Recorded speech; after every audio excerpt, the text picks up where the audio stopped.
Millonario. Humilló a su empleada enferma. Descubrió que ella era la única que podía salvar a su hijo. Cuando el millonario Alejandro humilló a su empleada enferma, jamás imaginó que, horas después, su hijo agonizaría sin un donador compatible. Pero el verdadero choque llegó con una revelación brutal. La misteriosa persona que entregó su propio cuerpo para salvar al niño era la mujer que él destruyó. ¿Qué secreto ocultaba su sacrificio? ¿Y por qué pidió desaparecer después?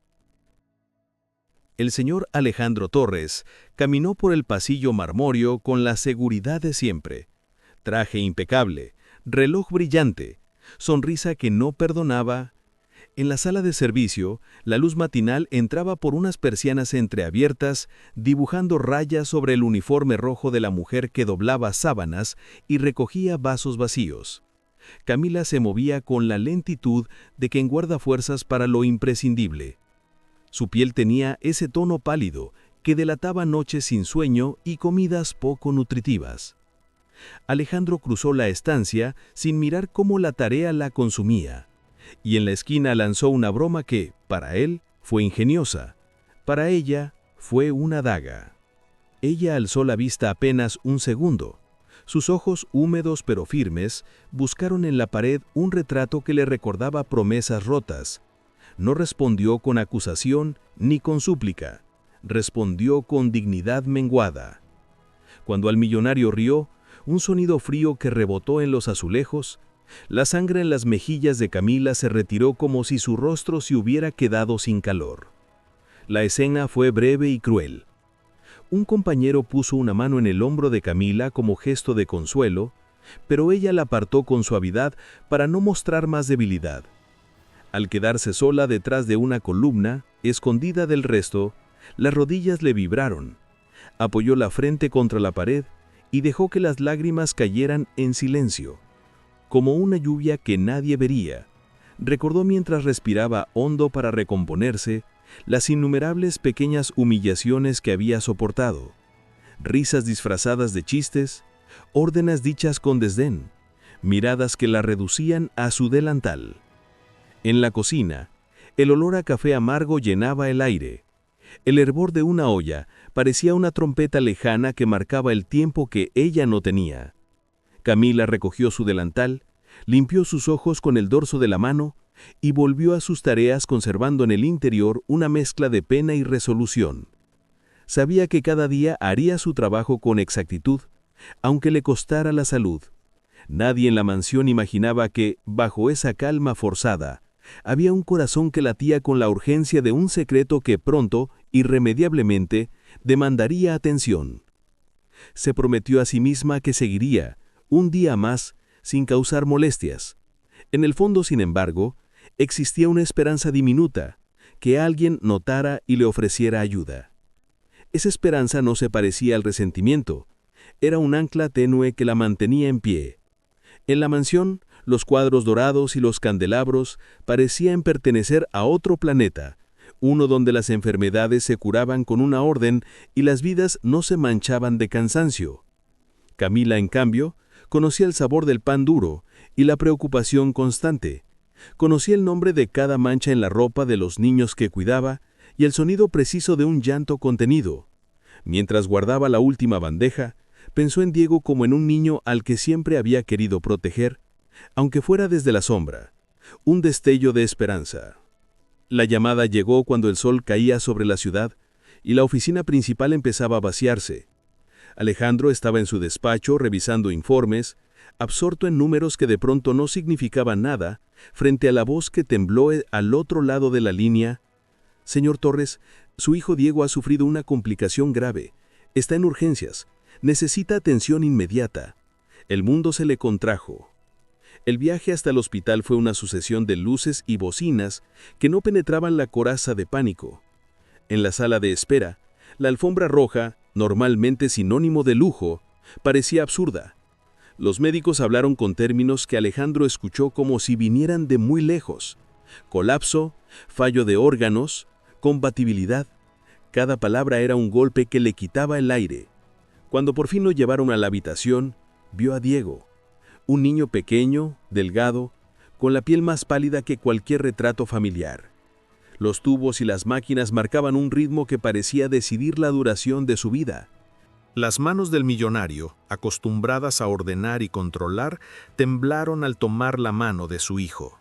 Diego, entre sueños, murmuró el nombre mamá y después Camila, una sorpresa que clavó una punzada en el pecho de Alejandro.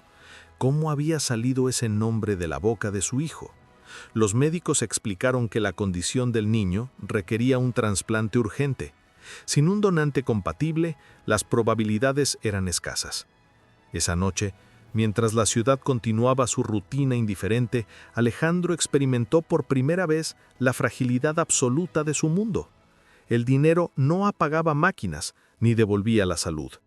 En la penumbra del pasillo del hospital, escuchó la voz de un enfermero decir: «Tenemos que buscar donantes compatibles. Haremos lo posible». Alejandro entendió que su orgullo, hasta entonces firme, no lo salvaría. La impotencia lo golpeó con una claridad cruel. En ese momento, solo una decisión, o la generosidad de otro, podía torcer el destino. Los médicos actuaron con rapidez y profesionalidad. Alejandro asistió a cada gesto como espectador aturdido. Le explicaron que se buscaba un donante compatible, y la incertidumbre se instaló en su pecho. Más tarde, mientras la enfermera preparaba documentos y su confidencia profesional se mezclaba con palabras de consuelo, Alejandro repasó en su mente el nombre de las personas cercanas que podrían haber sido compatibles: familiares, amigos, desconocidos que se ofrecieran. Nada parecía suficiente. En la madrugada, cuando los monitores marcaban ritmos que parecían cantar una canción trémula, Alejandro dejó de ser el hombre que gobernaba empresas para convertirse en un padre que no sabía cómo negociar con la muerte. Pedía en voz baja, como si las paredes tuvieran oídos: «Por favor, que haya alguien». Fue en ese momento cuando le ofrecieron una noticia que parecía un milagro. Apareció una donante compatible. La frase, sin embargo, venía acompañada de una condición. La donante quería permanecer anónima, y rezó por milagros. La noticia del donante compatible llegó como un susurro en medio del caos. Los médicos trabajaron con la precisión de quienes han visto la vida y la muerte debatirse 1000 veces. Alejandro permaneció junto a la puerta del quirófano, la corbata aflojada, la mirada clavada en un punto indefinido mientras el equipo se movía con urgencia. La posibilidad de perder a Diego le había vuelto el mundo del revés. Toda su fortuna, todas sus decisiones, parecían ahora ínfimas frente al simple latido que pedía ayuda. Mientras las puertas se cerraban, Alejandro recordó la expresión de su hijo, murmurando el nombre Camila. Esa palabra, inesperada y clara, no lo dejaba en paz. ¿Podía ser que la mujer que tantas veces había soportado su desdén estuviera relacionada con la única esperanza de Diego? Intentó desestimar la idea como una coincidencia infantil, pero la inquietud persistió como un eco persistente. La cirugía fue larga. El tiempo en la sala de espera se estiró hasta hacerse casi tangible. Alejandro vagó por los pasillos, se apoyó en sillas frías, miró fotos en la pared que hablaban de donaciones y segundos comienzos. A su alrededor otras familias vivían tragedias y pequeñas victorias. Nadie le otorgaba mayor compasión por su apellido, y eso lo humilló a un nivel nuevo. Había aprendido en aquellas horas que la vulnerabilidad no distingue estatus. Cuando los médicos salieron, lo hicieron con una mezcla de cansancio y alivio. Diego había resistido. La operación había sido exitosa. Alejandro sintió que su corazón volvía a latir con una cadencia menos frenética, pero una pregunta lo asaltó. ¿Quién era la persona que había dado esa oportunidad? Un enfermero, con discreción profesional, explicó que la donante había querido permanecer anónima hasta ser localizada por el equipo. No obstante, accedieron a permitir que la familia viera a la persona que hubiera salvado la vida del niño. La idea de un encuentro le pareció justa y necesaria. Alejandro no buscaba recompensas materiales, aunque las ofreció con torpeza. Quería mirar a los ojos a quien, sin deber, había elegido dar un pedazo de sí para su hijo. Había en su petición un intento de recuperar algo que no sabía nombrar: gratitud, certeza, quizá redención. Con la sala todavía impregnada del olor a desinfectante y café frío, el personal llamó a la planta donde la donante aguardaba la recuperación. Alejandro sintió que cada paso hacia ese encuentro iba a cambiar algo en su interior.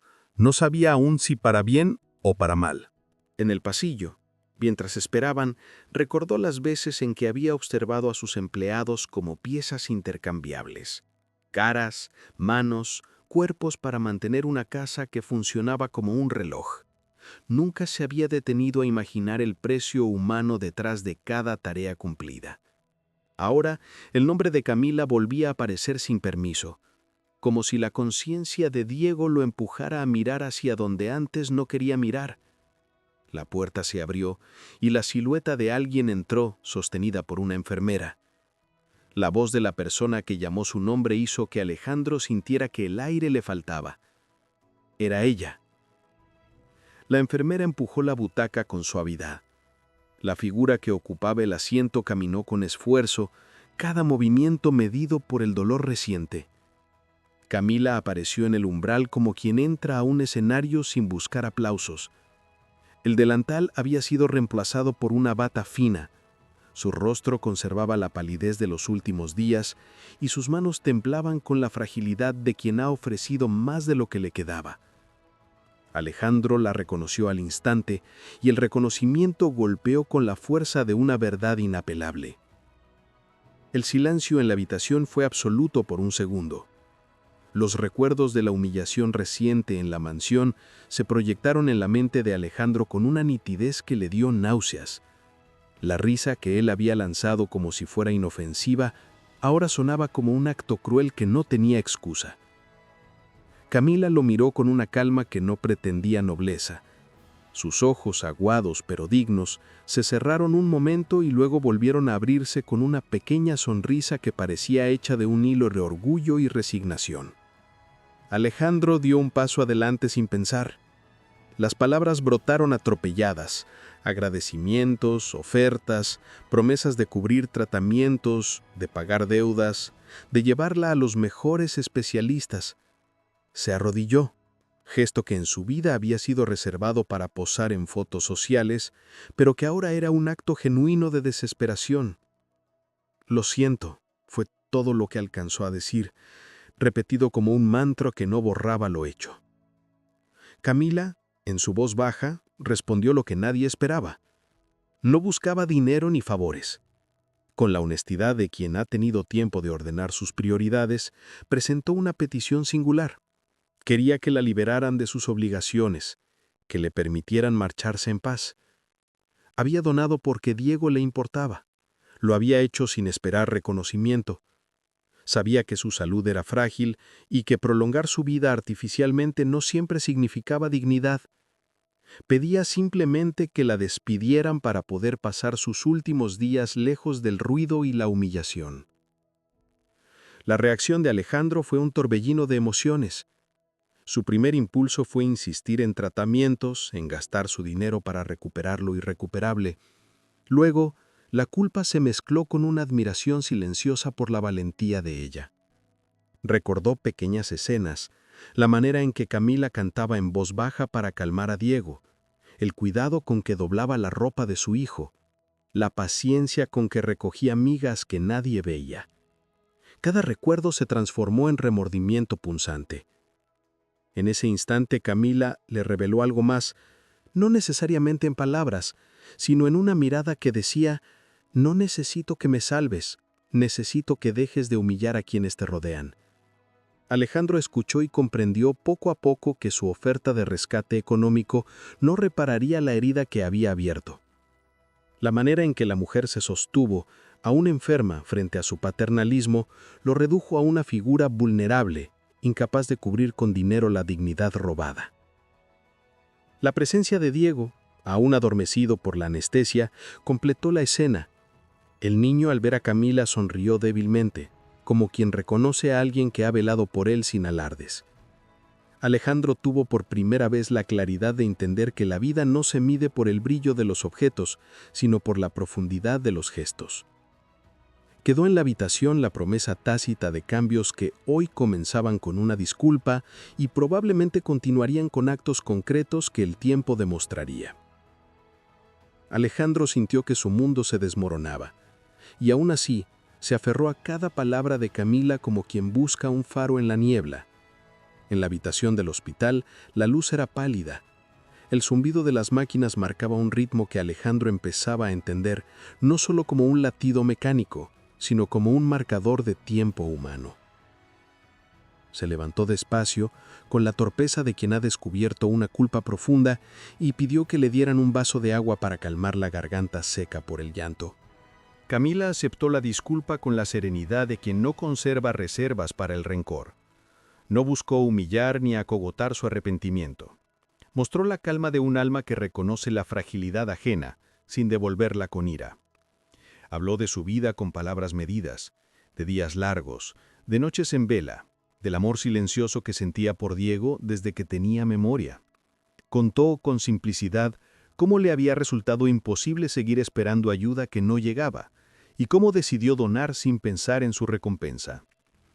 Alejandro trató de proponer soluciones inmediatas, médicos en el extranjero, tratamientos experimentales, casas que la cubrieran hasta el final. Camila los rechazó con educación firme. No quería prolongar una situación que le quitaría la dignidad.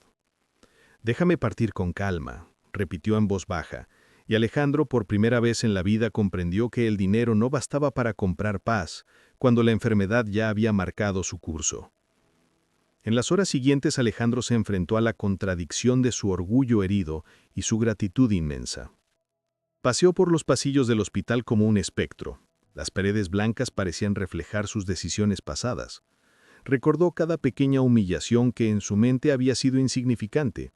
Ahora comprendía que esas pequeñas acciones habían dejado huellas profundas. Intentó hablar con el personal para asegurar cuidados paliativos, confort, privacidad. Pidió que al menos le permitieran acompañar de forma digna. La negativa a recibir salvación a cualquier precio lo hirió de un modo nuevo. No era rechazo al dinero ni a la ayuda técnica, sino una defensa de la intimidad propia, la última frontera que Camila custodiaba aún enferma. Esa noche, Alejandro no durmió. Se quedó en vigilia junto a la habitación de Diego, con la cabeza llena de memorias y la determinación de cambiar no por la recompensa de ella, sino por el deber de reparar el daño hecho a tantos que, quizás, al igual que Camila, habían sufrido en silencio. Mientras tanto, pequeñas atenciones externas llegaron a ella. Una enfermera le trajo una manta extra y un viejo vecino de la parroquia dejó una sopa preparada con cuidado.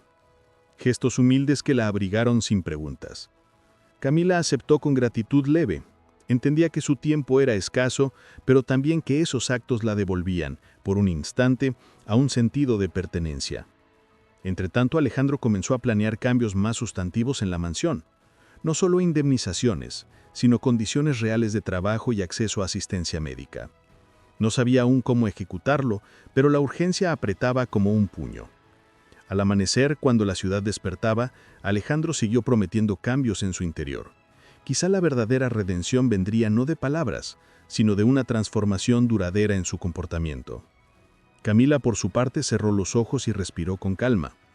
Fuera del hospital, un día más, posible y breve, brillaba en el horizonte, y ella lo esperaba con la serenidad forjada entre dolores y gestos anónimos. La insistencia de Alejandro en salvar a Camila lo llevó a buscar especialistas, explorar opciones y sobre todo a confrontar a quienes en su entorno compartían la indiferencia que él había practicado. Convocó reuniones en su oficina, habló con directores, pidió auditorías en las condiciones de trabajo de su personal doméstico.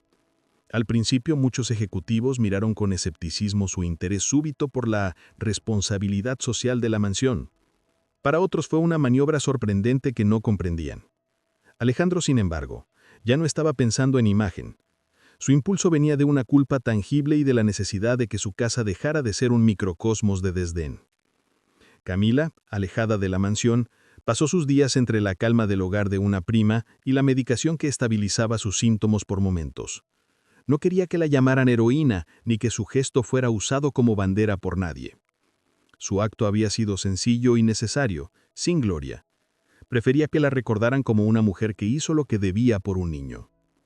En su soledad, repasó cartas antiguas, fotos en blanco y negro de una juventud que parecía distante. Pensó en su madre, en los sacrificios de una vida trabajada sin descansos, y en la paz que ahora buscaba. Mientras tanto, la prensa comenzó a interesarse por la historia. Pequeños blogs locales publicaron notas sobre la donante anónima y la familia millonaria. Pronto la noticia fue recogida por periódicos que buscaban el ángulo humano. Alejandro, temiendo que la vida privada de Camila fuera expuesta, usó su influencia para proteger su identidad. Habló con editores, pidió discreción y prefirió manejar la narrativa con cautela. Quería agradecer en privado, no convertir el acto de la mujer en espectáculo público. El proceso interno de Alejandro fue complejo. En su mente convivían la gratitud y la vergüenza. Comenzó a cambiar pequeñas rutinas. Saludaba con respeto al personal, escuchaba con atención las quejas y mejoró las condiciones laborales. Algunos empleados notaron la diferencia y respondieron con cautela. Otros, incrédulos, esperaban ver si el efecto duraría.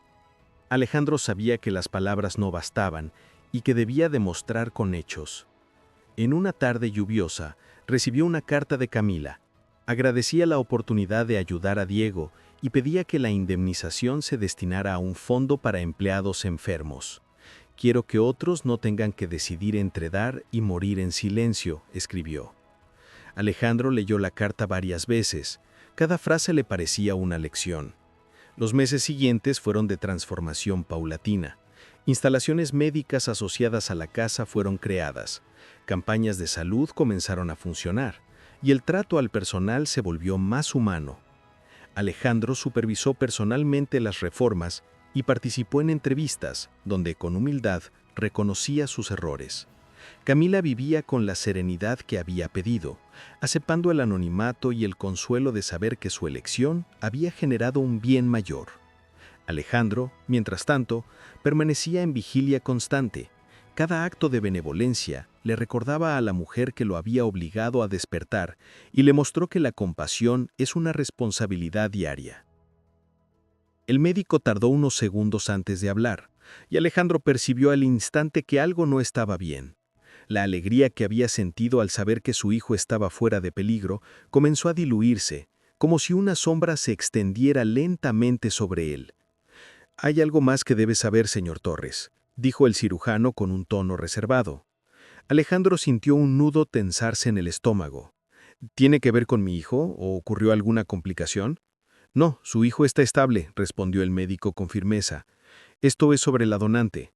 Alejandro se enderezó en la silla, con el corazón acelerado. «Quiero verla, quiero agradecerle, ofrecerle lo que necesite. Hizo algo que nadie más habría hecho». El médico bajó ligeramente la mirada, como si escogiera las palabras con cuidado. «Señor Torres, la donante pidió permanecer en anonimato. Sin embargo, hablaré con ella, pero antes de que la vea necesita saber algo». Alejandro tragó en seco. «Dígame». Ella llegó enferma, muy enferma. Su estado ya era delicado antes del procedimiento, pero insistió en donar. Como consecuencia, se ha debilitado más. Las palabras lo golpearon como una piedra. «¿Enferma? ¿Por qué nadie dijo eso?», preguntó con la voz quebrada. «Porque ella quería que usted no lo supiera», explicó el médico. «No quería que usted intentara detenerla». Alejandro quedó paralizado. La imagen de la empleada tosiendo en silencio, tentando esconder su malestar, volvió a su mente como una punzada de culpa. «Arriesgó su vida por mi hijo, mientras yo…» No pudo terminar la frase. El médico solo asintió. El peso de aquella verdad lo aplastó. Recordó la forma en que se había burlado de ella, sus risas crueles, sus comentarios hirientes, su impaciencia. Recordó el momento en que la vio llorar y aún así la ignoró. Cada recuerdo era un golpe directo al pecho. «Voy a pedir que la traigan», dijo el médico suavemente, «pero necesita prepararse, está muy débil». Alejandro asintió en silencio. No confiaba en su propia voz. El médico salió y él se quedó solo en aquella sala blanca, con la culpa envolviéndolo como un nudo que no podía desatar. Se pasó las manos por el rostro y tentó controlar la respiración temblorosa. ¿Cómo iba a mirarla a los ojos? ¿Qué palabras podían reparar tanto daño? Los minutos se alargaron como horas. hasta que escuchó pasos en el pasillo. Su corazón comenzó a golpear con fuerza. Se puso de pie sin pensar. La puerta se abrió, y allí estaba ella. Rosa entró apoyada en una enfermera. Estaba pálida, exhausta, con los labios secos y los ojos hundidos, pero todavía conservaba esa dignidad silenciosa que siempre había tenido, incluso cuando él la humillaba sin piedad. Su respiración era corta, sus manos temblaban ligeramente, pero levantó el rostro con calma. Alejandro sintió que el mundo se detenía. Era ella, la mujer que él había despreciado, la mujer de la que se había reído aún estando enferma, la mujer que había llorado en silencio delante de él. Y aún así, ella había dado parte de sí para salvar a su hijo. Alejandro llevó una mano a la boca, incapaz de contener el sollozo que escapó de su garganta.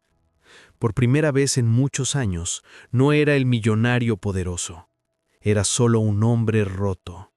Y comprendió, en un instante devastador, la monstruosidad de todo lo que le había hecho.